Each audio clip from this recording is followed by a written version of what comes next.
flavor. Yes.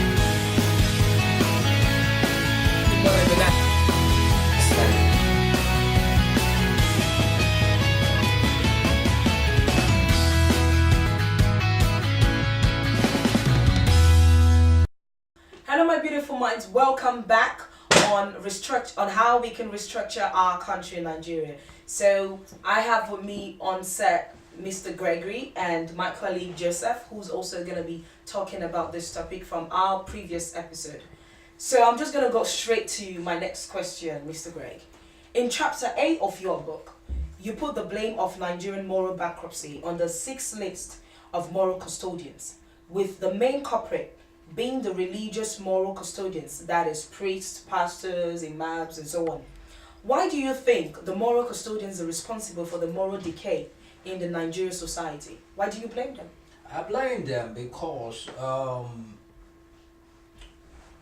they have not been holding our leaders accountable or responsible for Nigerian problems.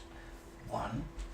Also, they are not doing what God has told them to do according to the scriptures, which is to speak against authorities when they do not do God's will. God spoke about this in the Bible with the prophets and said they were prophesying wrong things about the people. So they are like false prophets. They are doing their own will. They are not doing the will of God. They are according to the scriptures. Now, we happen to know the scriptures, okay, as well. So those of us who have read the Bible, we can say, wait a minute, you're not doing what you're supposed to be doing. And because they're not doing what they're supposed to be doing, the morals of Nigeria has gone down the drain. We are clearly morally bankrupt now. When you have a pastor, the former president of Can, being gifted a private jet and wearing bling, they are moral custodians. That means it's now morally correct to own a private jet by any means necessary. It is now morally correct for them to all just be collecting tithes and offerings and not speak against oppression, not speak against leaders being corrupt. They're not doing that anymore. They used to do that, but they stopped doing that. And since they stopped doing that, the government leaders have been emboldened. See, most of these government leaders, they go to the same church. And they can be preached to directly if they have the fear of God by the pastors, the imams, or priests. But they're not doing that because of that. Even I can remember that I think in those days, in every generation, there's always a prophet that actually safeguard or help the people, even while there was maybe a king or a president. Yes. But there's always a prophet that the king goes to for advice and stuff like that. I think that's the reason. Is that what you're trying to? Yes. Every generation has one. Yeah, like you said, in the Bible. During the Moses days. Every time there's always somebody that God uses to speak. Yeah, for the people. For the people. Right now, there is the last one I knew of is actually is Benson Dahosa. Archbishop. Archbishop Benson Dahosa. Yeah. Yeah. So it's in the book as well. Yeah. Although about 6 years ago, I wrote to about 20 of the top GOs, general overseers in Nigeria, asking them, why do you not preach against corruption? Why do you not hold the government leaders accountable? And I wrote to them, and on behalf of, we have this group, it's a Facebook group, 100 Christian delegates, standing up against moral decadence in Nigeria.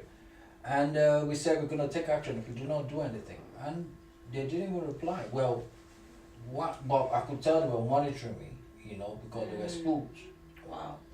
Because I'm a digital consultant, so I can tell who's monitoring who. But shortly after that, something happened. And it's even better than him replying me, which is Tunde Bakare, Pastor Tunde Bakare. Okay. They made this video that all general overseers must be locked up.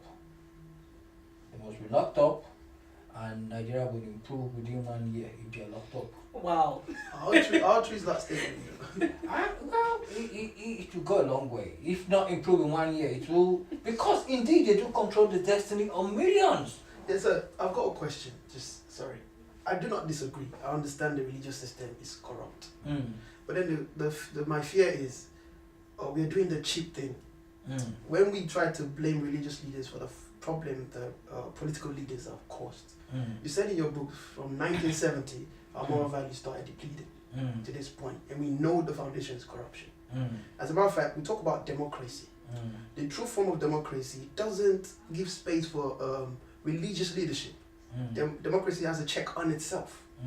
So I think when we now take the responsibility of our morality to the church, which in the primary sense doesn't have a function in democracy, but then we can integrate it, don't get me wrong, but its function is not really in democracy.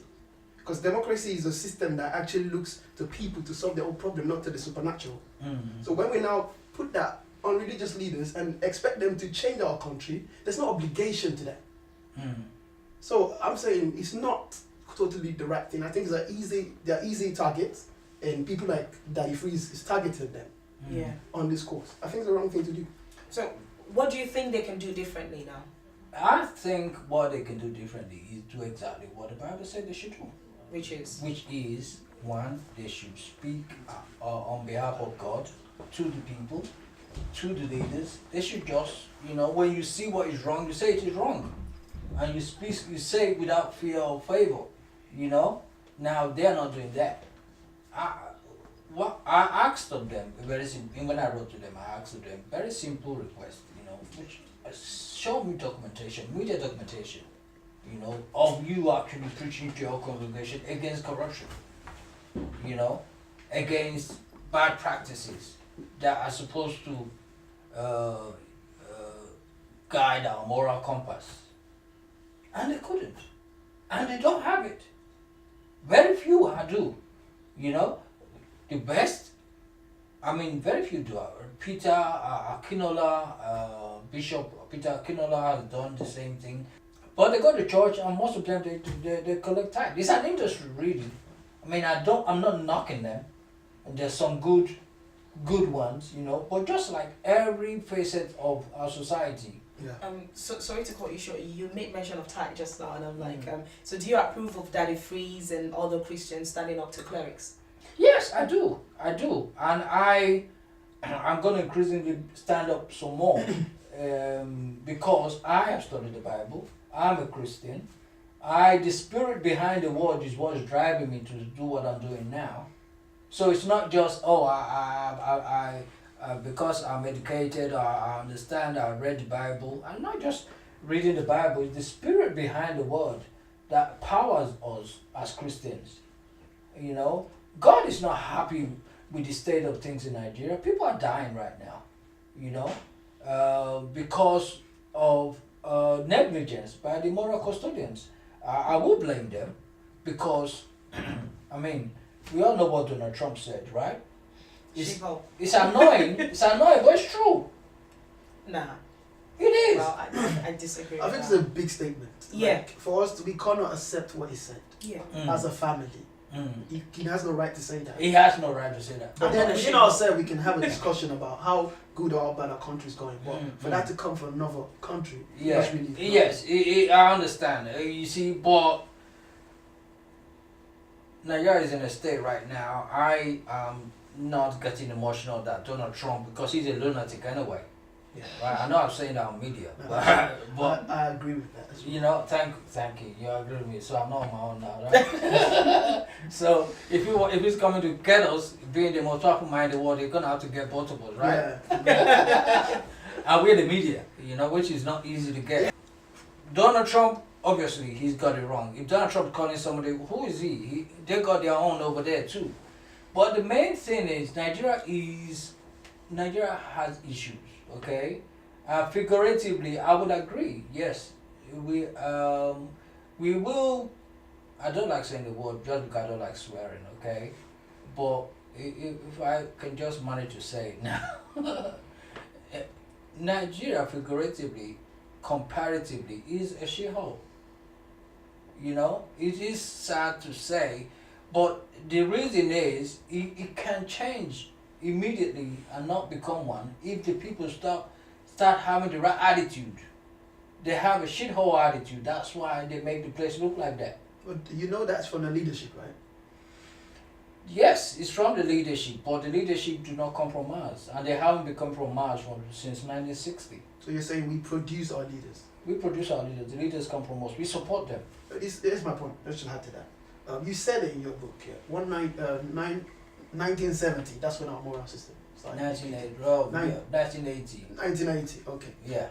Before that, we had nationalists, people that were ready to fight for Nigeria at all costs. So what changed from that? People trying to stand for the cause, and it depleted. I think it's petroleum, like you said.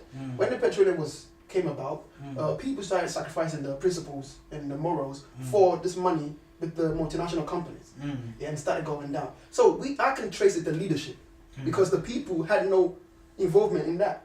And when it was accepted by the leadership, it fizzled down into every department institution in Nigeria. So I wouldn't say we created that. I would say leadership and their lack of morals and principle created that for our nation. So I think the answer to Nigeria's problem is true leaders. Yes, eventually, if you notice, I mentioned the 6 moral custodians. Those custodians are all leaders, and that includes the people, or the parents. Parents are leaders, they lead their children, right? Yeah.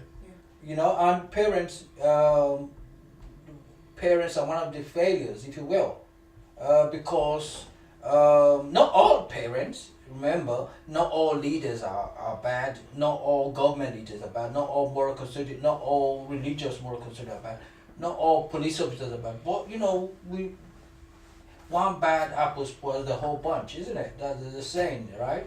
And that's part of the problem. In 1980, there was change of power when Obasanjo handed over to Shagari election, right? At that point in time, what happened was Nigeria wasn't ready for democracy. They were still used to military rule. So all of a sudden, power was given to people who did not understand power. And the true nature of those people happened, which is corruption. You had people who had no money before, all of a sudden they have a lot of money, had no concept of how to use the money properly, had no concept of how to invest in the future, and they were showing off. And they were showing off over people who were working hard. You know, civil servants became millionaires overnight. I remember because I witnessed it, I experienced it. You know, I was I just started secondary school then. You know, there was this guy. You know, how old was I? I can't remember now. But anyway, you know, one day he was just like any of us, being driven to school by his dad, and then his dad was elected House of Assembly was then Bendel State, and it was being chauffeur driven to school, different cars with air conditioner screaming, you know, and this was every day, in and out, you know, and then, you know, that was it. I mean, and he just enjoyed it, and it was, you know, essentially we were oppressed. Yeah. We were oppressed. Now that oppression, you know what I mean? It's a culture in Nigerian schools now. You oppress people. Yes. Show your money. Bully. You know, that's it. Now, when oppression is accepted as a culture, the people who are oppressed want to become oppressors. Exactly. When a slave leads slaves, Yes. they're all slaves. You know, so this is part of the moral, you know, the moral custodians didn't say anything at that time. They were silent. As a matter of fact, they won't join them. You know, their own children must be oppressors too, happy. Yeah. So this success. Yes, that's their definition of success, you know. Okay, I'm going to move to your chapter 11 in your book. You talked about the Constitution of Nigeria being modeled after the American Constitution. So why do you think that the Constitution should be considered when restructuring Nigeria? The Nigerian Constitution is really well and truly modeled after, you know, the American system of government, which is the presidential system. In the American system of government, it is relying on the core values of the American people. Okay, it's not just brought out of the sky. It's based on the ideology of the people. You have the left, you have the right, you have the liberals, and you have the conservatives, right? And their core values. Now Nigeria, for some reason, since 1960, has not yet evolved their own system. We skirted around this issue earlier, right? And this is the key for me. If we can just get that right, so many Nigerians will go back home right away because they will now know exactly where they fit in. Yeah. As me and you are talking now, we don't know. Okay, we both know. We hail from Nigeria, but I don't know if you what kind of leadership you support or not. You there's no left, there's no right. I mean, so right now the only ideology in Nigeria is greed and tribe. Tribalism. And it's default. It's by default. You see, because if you're a politician now, you're gonna need people to support you, right? And the only way to get them to support you is to go by something that they understand, which is either money, stomach infrastructure, or to galvanize them, or to galvanize them by tribe, by pitting one against the other. Say, oh, this man is Yoruba, I don't mind anymore. You know how Yoruba would do. This one is Igbo, or that one is Hausa. You will just Islamize you. That's how politicians manipulate us because we do not have our values. Our values are not yet clear to us. Now, but that is going to change very soon. I am going to ensure that it's going to change. That's why I wrote a book about it, and hopefully the media will pick it up enough, and the conversation I think is beginning to kick in. I'm hearing a lot of feedback from people. If people like Sanusi, for example, the Emir of Kano, gets to know about this, I'm sure he would be glad to even come on your show and speak about it. That would be lovely. Yeah. I'll speak to him. I'll say there's somebody who would like to interview you. She's young, and she can connect with all the youths because we need this at this juncture in our history. We need to have this conversation, and yes, why not? Let's aspire to that. Yeah, we should. Let me quickly talk about tribalism. There's always this ever resurfacing issue with Biafra that it is, and I know you're from the East. Now, where do you think I'm from? I'm not sure how you're from the East. No, it's not. Oh, sorry. My bad. Okay, today I'm Biafran.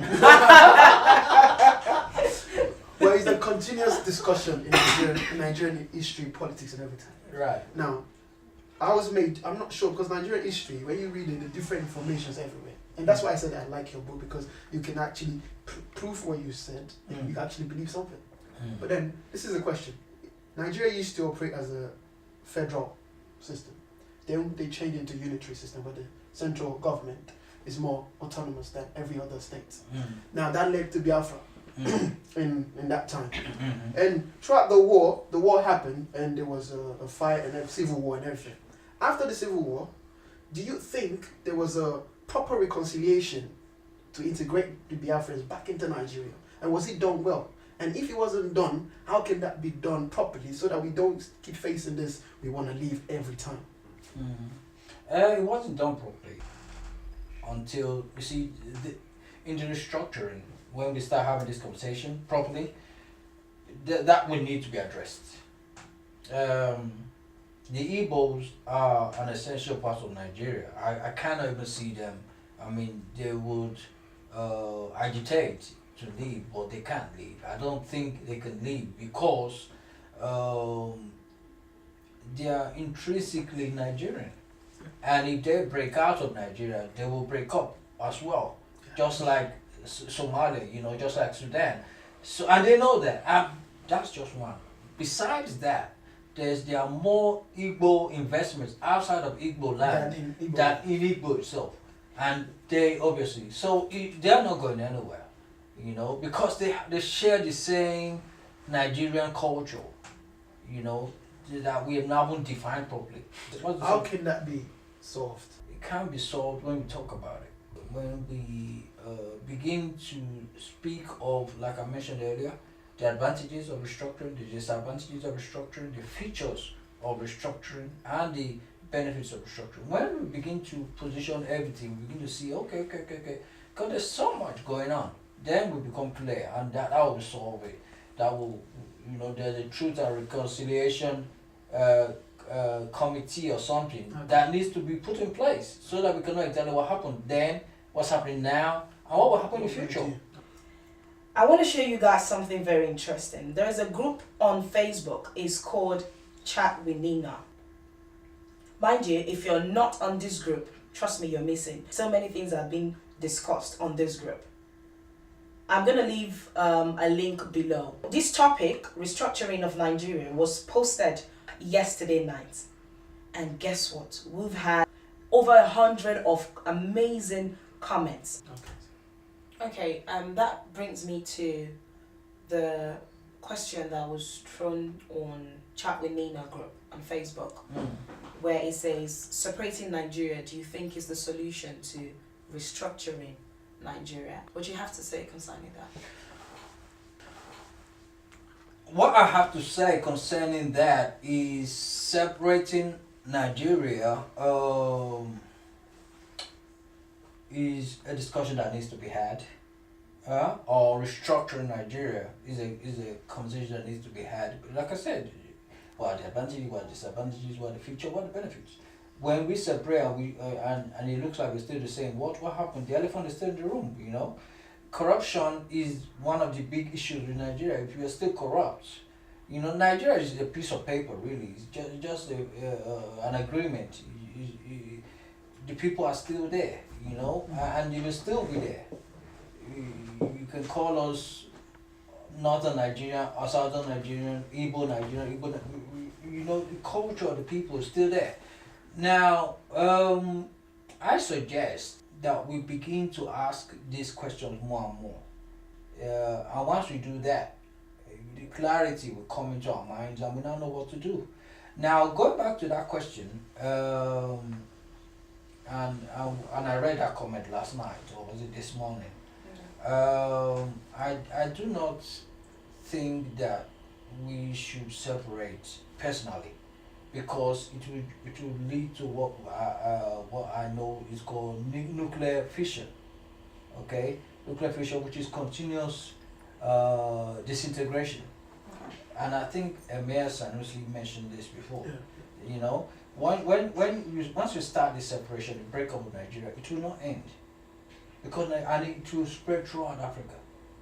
It will spread throughout Africa because Nigerians are so much more in comparison to all of the other African countries. So, if there's restructuring and there's separation in even just Delta states, for example, the Agbo person will say, there's no oil in Agbo, there's oil in the other neighborhood. There will be a split there.